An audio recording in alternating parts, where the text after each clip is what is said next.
తెలంగాణ ప్రభుత్వం ప్రతిష్టాత్మకంగా భావిస్తున్న గద్దర్ అవార్డులను ఇటీవల ప్రకటించారు.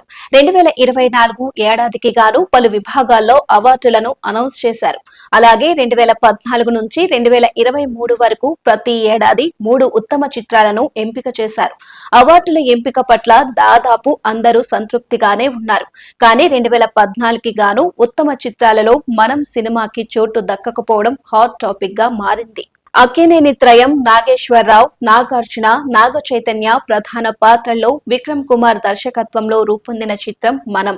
2014 మేలో విడుదలైన ఈ సినిమా ఘన విజయం సాధించడమే కాకుండా క్లాసిక్ ఫిలిం గా పేరు తెచ్చుకుంది. అలాంటి సినిమాకి గద్దర్ అవార్డ్స్ లో చోటు లభించలేదు. అయితే దీని వెనుక ఓ కారణం ఉంది.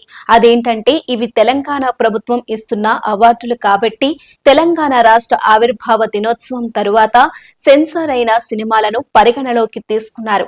దాంతో మేలో విడుదలైన మనం సినిమాకి అవార్డు దూరమైంది. 2014కి గాను రన్ రాజా రన్, పాఠశాల, అల్లుడు సీను సినిమాలు ఉత్తమ చిత్రాలుగా గద్దర్ అవార్డులకు ఎంపిక అయ్యాయి.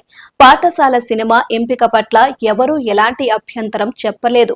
కానీ అల్లుడు సీను లాంటి ఒక రెగ్యులర్ కమర్షియల్ సినిమాని ఉత్తమ తృతీయ చిత్రంగా ఎంపిక చేయడం అందరికీ ఆశ్చర్యాన్ని కలిగించింది. అయితే తెలంగాణ ఆవిర్భావం తరువాత సెన్సార్ అయిన సినిమాలను పరిగణలోకి తీసుకోవడంతో ఉన్న వాటిలో బెటర్ అనిపించి అల్లుడు సీనుని ఎంపిక చేశారని అంటున్నారు. ఏది ఏమైనా కట్ ఆఫ్ డేట్ అల్లుడు సీనుకి కలిసొచ్చిందని చెప్పవచ్చు.